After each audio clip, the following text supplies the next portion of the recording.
Recently ভারতের লোকসভায় বিতর্কের সময় এমপি আসাদুদ্দিন ওয়াইসি একটা বিলের খসড়া কপি এক টান দিয়ে ছিঁড়ে ফেলেন। এটাই হইতেছে সেই বিতর্কিত ওয়াকফ সংশোধনী বিল, যেটা গত 7 এপ্রিল আইনে পরিণত হয়ে গেছে। এই বিল নিয়ে লোকসভায় 13 ঘন্টা, রাজ্যসভায় 17 ঘন্টা ধরে বিতর্ক হয়েছে, যেটাকে বলা হইতেছে ভারতে মুসলমানদের শোষণ করার জন্য নতুন এক নীল নকশা। এই ওয়াকফ পুরা সিস্টেমটা কিভাবে কাজ করে, ভারত সরকার হঠাৎ করে এই রিলেটেড আইন কানুনে কেন হাত দিল, নতুন আইনের কারণে অলরেডি নিপীড়নের শিকার হওয়া মুসলিমরা আরো কি কি সমস্যায় পড়তে যাইতেছে, এই সবগুলো প্রশ্নের উত্তর আজকের এই ভিডিওতে খোঁজার চেষ্টা করা হবে। তো চলুন শুরু করা যাক।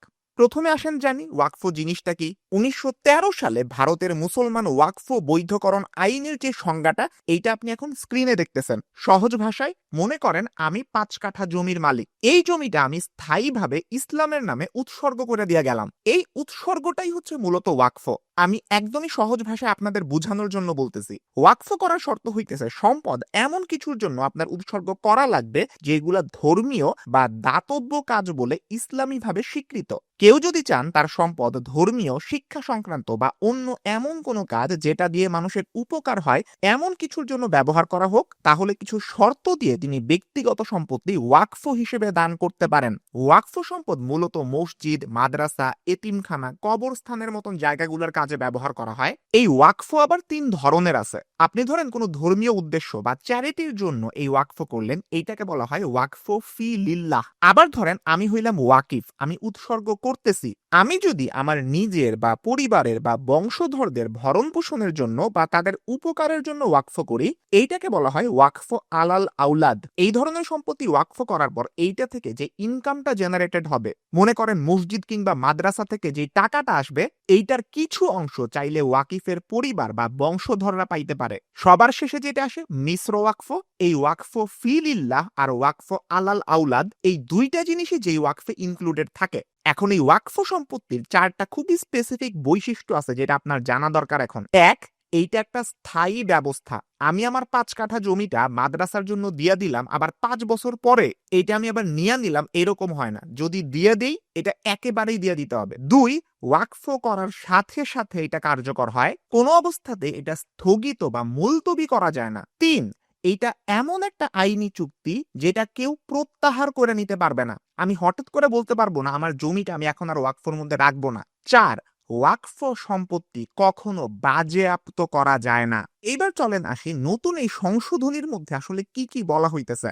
ইন জেনারেল আমি ভারতীয় একজন যদি মুসলমান হই, আমি আমার একটা সম্পত্তি মনে করেন ওয়াকফ করে গেলাম, ইসলামের নামে উৎসর্গ করে দিলাম। এখন এই সম্পত্তির দেখাশোনা কিংবা ব্যবস্থাপনার জন্য পুরা ভারতে আছে সেন্ট্রাল ওয়াকফ কাউন্সিল, আর প্রত্যেকটা রাজ্য সরকারের মধ্যে আছে স্টেট ওয়াকফ বোর্ড। ওরা আমার এই জমিটা দেখাশোনা করবে। নতুন এই ওয়াকফ আইনে ওয়াকফ সম্পত্তির ডেফিনেশনটাই চেঞ্জ করে ফেলার চেষ্টা করা হয়েছে। ঐতিহাসিকভাবেই ভারতে এমন বহু ভবন, জমি জমা আছে যেটা এতদিন লিগ্যাল ভাবেই ওয়াকফ সম্পত্তি হিসেবে সবাই বুঝছে, চিনছে, এটা রিকগনাইজড হয়েছে।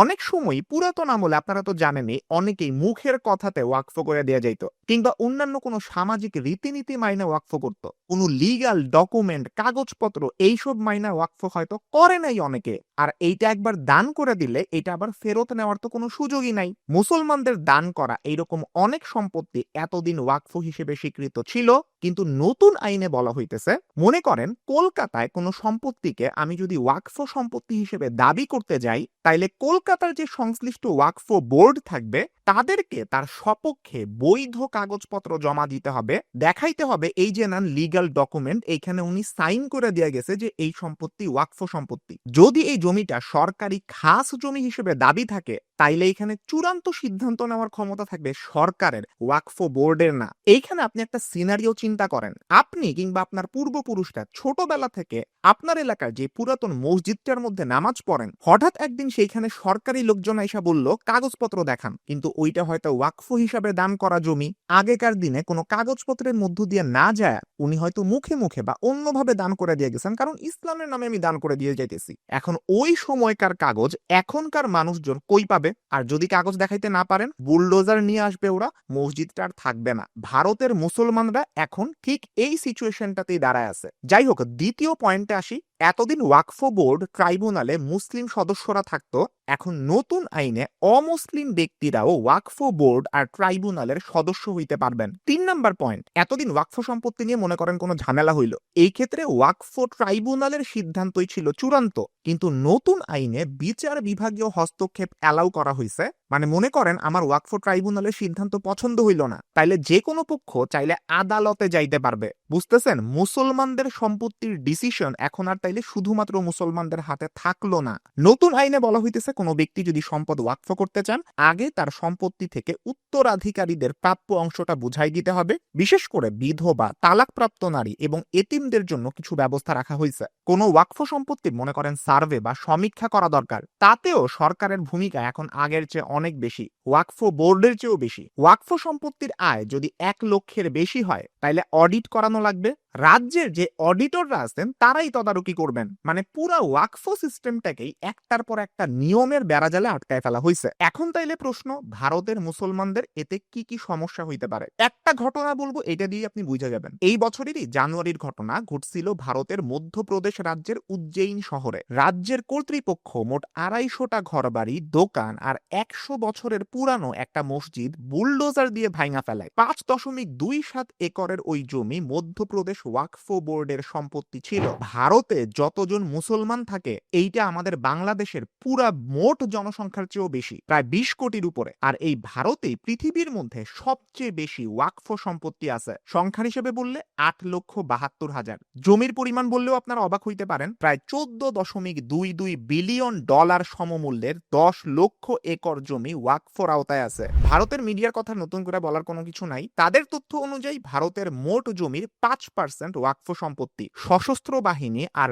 রেলওয়ের আন্ডারে যত জমি আছে তার ঠিক পরেই তৃতীয় সর্বোচ্চ হচ্ছে এই ওয়াকফ সম্পত্তি। যাই হোক, মধ্যপ্রদেশের ঘটনায় ফিরি। উজ্জয়িন শহরের এত বড় ওয়াকফ সম্পত্তিতে অথরিটি কেন হাত দিছিল জানেন? বুলডোজার চালানো হয়েছিল সো কল্ড মহাকাল করিডোর বানানোর উদ্দেশ্যে। উজ্জয়িন শহরের মহাকালেশ্বর মন্দিরের চারপাশ ঘিরে এই করিডোর বানানোর জন্য সরকারি প্রজেক্ট নেওয়া হয়েছিল। এই প্রজেক্টের বাজেট ছিল $1 বিলিয়ন।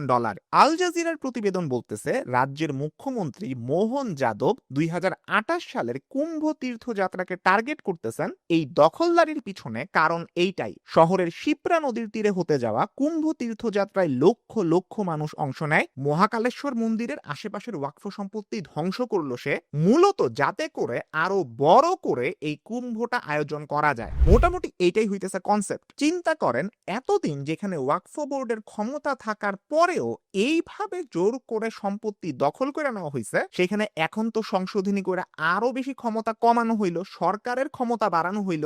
এখন মুসলিম সম্পত্তির উপরে এই বুলডোজার আরো বেশি চলবে। আরেকটা ব্যাপার হইতেছে, এখানে ভারতের আধা সরকারি সব ওয়াকফ বোর্ডে অমুসলিম সদস্য অন্তর্ভুক্ত করা। অল ইন্ডিয়া মুসলিম পার্সোনাল ল বোর্ডের মতন সংগঠনগুলো এই বিষয়ে বলতেছে, এই বক্তব্য ইসলামী ওয়াকফ ব্যবস্থার মূল চেতনার সাথে কনফ্লিক্ট করে। তাদের মতে ওয়াকফ বোর্ড মুসলিমরাই পরিচালনা করবেন, আর এই সংশোধনী মুসলিম নাগরিকদের সাংবিধানিক অধিকারে সরাসরি হস্তক্ষেপ। কংগ্রেস সভাপতি মল্লিকার্জুন খাড়গে বলছেন, যখন হিন্দু মন্দির পরিচালনা কমিটিতে অন্য ধর্মের কাউকে রাখা হয় না, তখন ওয়াকফ বোর্ডে অমুসলিমদের রাখা হবে কেন? কথায় খুবই স্পষ্ট যুক্তি। আরেক কংগ্রেস নেতা রাহুল গান্ধী এক্সে লিখতেছেন, ওয়াকফ সংশোধনী বিল মুসলিমদের কোণঠাসা করার এবং তাদের ব্যক্তিগত আইন ও সম্পত্তির অধিকার কেড়ে নেওয়ার হাতিয়ার। আরএসএস, বিজেপি এবং তাদের মিত্ররা এখন মুসলিমদের নিশানা করছে, কিন্তু ভবিষ্যতে এটি অন্য সম্প্রদায়ের বিরুদ্ধেও ব্যবহৃত হতে পারে। আইন সংশোধন করলে অনেকগুলা পরিবর্তন আসবে, যেগুলা কম বেশি কন্ট্রোভার্সিয়াল। চিন্তা করেন, এমনিতেই ভারতের চরমপন্থী অনেক হিন্দু সংগঠন দাবি করে ভারতে নাকি অনেক মসজিদ হিন্দু মন্দিরের উপরে বানানো হয়েছে, হিন্দু মন্দির ধ্বংস করে নাকি বানানো হয়েছে। বাবরি মসজিদের মতন মসজিদ ধ্বংস হয়ে গেল, এটা কি আটকানো গেছিল? এই আইনের মাধ্যমে আরো জোরালো ভাবে আরো অনেকগুলা বাবরি মসজিদের মতন ঘটনা ঘটানোর উপলক্ষ তৈরি হইল। নতুন আরেকটা একটা বিষয়, যেহেতু জেলা পর্যায়ের সরকারি কর্মকর্তার অনুমোদন নেওয়ার সিস্টেম আসতেছে, ওয়াকফ বোর্ডের ক্ষমতা অনেক কমে গেল। মুসলমানদের জমি কেড়ে নেওয়া এখন অনেক বেশি ইজি। দেখেন, ভারতের মুসলমানরা কিন্তু এটা অস্বীকার করেন না, ওয়াকফ সম্পত্তিতে দুর্নীতি, দখলদারি, অব্যবস্থাপনা আছে। বোর্ড থেকে নিয়োগ দেওয়া মুতাওয়াল্লি বা কেয়ারটেকারদের দুর্নীতি করে ওয়াকফ সম্পদ বেচে দেওয়া বা জমির উপরে অবৈধ স্থাপনা নির্মাণ করতে দেয়া, এমন উদাহরণ অনেক আছে। তবে ভারতের মুসলিমদের মনে এইটাই ভয়, ভারতের বর্তমান হিন্দুত্ববাদী সরকার এই সংশোধনীর দোহাই দিয়ে মুসলিমদের সম্পত্তির উপরে আরো বেশি কন্ট্রোল নিয়ে নিবে। এমনিতেই ভারতে মুসলমানদের অবস্থা ভালো নাই। মুসলিমরা খাবার, পোশাক, হিন্দু মুসলিম বৈবাহিক সম্পর্ক প্রভৃতি ইস্যু সহ কোনো কারণ ছাড়াও আক্রমণের শিকার হন। সোশ্যাল বা মেইনস্ট্রিম মিডিয়ায় এইসব খবর কম বেশি দেখা যায় প্রায়ই। গত মাসে যুক্তরাষ্ট্রের আন্তর্জাতিক ধর্মীয় স্বাধীনতা commission, US commission on international religious freedom, তাদের বার্ষিক প্রতিবেদনে জানায় ভারতে ধর্মীয় স্বাধীনতার অবস্থা আরো খারাপ হয়েছে। মুসলমানদেরকে সংখ্যালঘু হিসেবে টার্গেট করা হইতেছে। এর মধ্যে ওয়াকফ সম্পত্তির উপরেও নজর দেওয়া হইল। এখন চলেন দেখি এই ওয়াকফ সংশোধনীর পক্ষে কি কি যুক্তি দিতেছে ভারতীয় সরকার। ওরা বলতেছে মূল উদ্দেশ্য ওয়াকফ সম্পত্তির সুষ্ঠু ব্যবস্থাপনা নিশ্চিত করা, এগুলা থেকে যে ইনকামটা আসে সেইটা বাড়ানো। ভারতের সংখ্যালঘু বিষয়ক মন্ত্রী কিরেন রিজিজু দাবি করতেছেন ওয়াকফ সম্পত্তির ব্যবস্থাপনায় স্বচ্ছতা আনতে এই পরিবর্তন আনা হয়েছে। তার ভাষ্যমতে বর্তমানে দেশে থাকা ওয়াকফ সম্পত্তিগুলো থেকে এক্সপেকটেশন অনুযায়ী রেভিনিউ আসতেছে না। 2006 সালে সাচার কমিটি রিপোর্ট বলতেছে তখনকার 5 লক্ষ ওয়াকফ সম্পত্তি থেকে মাত্র 163 কোটি টাকা আয় হয়েছিল, যেখানে আয় হওয়া উচিত ছিল 12,000 কোটি টাকা। যদিও এটা 20 বছর আগের ডেটা। বলা হইতেছে নতুন আইনের মাধ্যমে সরকারের হস্তক্ষেপ এখানে বাড়ানো হবে, আর্থিক স্বচ্ছতা নিশ্চিত করা হবে। আবার নতুন আইনে এটাও বলা হইতেছে যে কেউ ওয়াকফ ঘোষণা করতে চাইলে আগে তার সম্পত্তি থেকে ওয়ারিশদেরকে প্রাপ্য অংশ বুঝাই দিতে হবে। বিশেষ করে বিধবা, তালাকপ্রাপ্ত নারী ও অনাথদের জন্য স্পেসিফিক কিছু ব্যবস্থা রাখা হয়েছে। কোন সম্পদ থেকে 1 লক্ষ টাকার বেশি আয় হইলে সেখানে অডিট করানো লাগবে। পাশাপাশি কোন সরকারি জমিকে ওয়াকফ সম্পত্তি হিসেবে দাবি করা হলে তার তদন্ত করবেন জেলা কালেক্টরের ঊর্ধ্বতন কোনো কর্মকর্তা। সব মিলায় যদি সামারি করি, উজ্জয়িনের এক্সাম্পল আপনাদেরকে দিতেছিলাম, 1985 সালের ডকুমেন্টই বলতেছে উজ্জয়িনের ওই এলাকায় অনেক মুসলিম কবরস্থান এবং ঐতিহাসিক মসজিদ ছিল, সেইখানে প্রায় 2000 মুসল্লি একসঙ্গে নামাজ আদায় করতে পারতেন। ওয়াকফ বোর্ডের ক্ষমতা খর্ব করার জন্য উজ্জয়িন জেলা প্রশাসন একটা আদেশ জারি করে জানায় সামাজিক কাজে কোনো ভূমি অধিগ্রহণ করতে হলে কোনো অনুমতি পত্র লাগে না। মানে ওয়াকফ বোর্ডের কাছ থেকে কোনো অনুমতি নেওয়া লাগবে না, এটা সামাজিক জমি অধিগ্রহণ আমি করতে পারবো। আগেই তো বলছি সেই 2028 সালের কুম্ভ মেলাকে উদ্দেশ্য করেই এই জমিগুলাকে দখল করে নেওয়ার চেষ্টা করা হয়েছে। ভারতে ওয়াকফ আইন প্রথম পাশ করা হয় 1954 সালে। সরকারের সহায়তাতেই কিন্তু এত বছর ধরে মুসলিমরা এই বোর্ডগুলা চালায় আসছিলেন। 1995 এবং 2013 সালে সেই আইন সংশোধন করে ওয়াকফ বোর্ডের ক্ষমতা বৃদ্ধি করা হয়, এমনকি ওয়াকফ ট্রাইব্যুনাল গঠন করা হয়। এই ট্রাইব্যুনাল ছিল আদালতের বিকল্প। ওয়াকফ সম্পত্তির বিরোধ মীমাংসা করার ক্ষমতা এই ট্রাইব্যুনালকে দেওয়া হয়েছিল। 1954 সালে ওয়াকফ আইন হওয়ার পর ভূমি রেকর্ডে পরিবর্তন ম্যান্ডেটরি বা বাধ্যতামূলক করা হয়েছিল, কিন্তু রাজস্ব বিভাগ ভূমি রেকর্ডের কিছুই আপডেট করে নাই। যেমন 1985 সালের গ্যাজেট অনুযায়ী উজ্জয়িনে ওয়াকফর 1014টি সম্পত্তি ছিল, কিন্তু রাজস্ব বিভাগের রেকর্ডে একটাকেও ওয়াকফর সম্পত্তি হিসেবে রেকর্ড করা হয় নাই। ওয়াকফর মালিকানাধীন সম্পদ রাজস্ব কর্মকর্তারা সরকারি মালিকানা হিসেবে রেকর্ড রাখে। ইভেন 1857 সালে বানানো ভোপাল শহরের মতি মসজিদ সরকারি সম্পত্তি হিসেবে রেজিস্টার করা আছে। যখন ভারতে মুসলমানদের অনুকূলে ল আর ফেভারেবল সিচুয়েশন ছিল, তখনও কখনো এনজিও, কখনো সরকারি ভবন বা পুলিশ স্থাপনার নামে ওয়াকফ সম্পত্তি অধিগ্রহণের অনুমতি দেওয়া হয়েছিল। মধ্যপ্রদেশের ভোপালে 100-র বেশি কবরস্থান জাস্ট উধাও হয়ে গেছে। যেই এনজিওর কথা বললাম সেটা ট্রাস্টি ছিল এক বিজেপি নেতা। সুপ্রিম কোর্টের আইনজীবী ও ওয়াকফ আইনে বিশেষজ্ঞ মেহমুদ প্রাচা বলতেছেন দ্রুত ভারতের জনসংখ্যা বৃদ্ধির চাপে সম্পত্তির দাম এখন আকাশে। সারা ভারতে অনেক গুরুত্বপূর্ণ জায়গায় ওয়াকফ বোর্ডের বিপুল পরিমাণ সম্পদ আছে। এখন আইন সংশোধন করে সরকার একসাথে এই সব সম্পদের নিয়ন্ত্রণ নিতে চায়। এই একটা লাইনই হয়তো ভারতে বর্তমানে চলতে থাকা ওয়াকফ নিয়ে পুরো ঘটনাটাকে ব্যাখ্যা করে। আজকের এই ভিডিওটার উদ্দেশ্যই এটা ছিল, ওয়াকফ নিয়ে কি কি চলতেছে ভারতে, কেন এটা মুসলিম শোষণের একটা নতুন হাতিয়ার হিসেবে আসছে, আর এইটার পক্ষে সরকারের যুক্তিগুলা কি কি। আপনাদের যদি এই ধরনের কন্টেন্টগুলো ভালো লাগে, আপনি চ্যানেলটা সাবস্ক্রাইব করে রাখতে পারেন এবং পাশে থাকা বেল আইকনটা প্রেস করতে কখনোই ভুলবেন না। সবাই ভালো থাকবেন, সুস্থ থাকবেন, দেখা হবে ইনশাআল্লাহ পরবর্তী ভিডিওতে। আল্লাহ হাফেজ।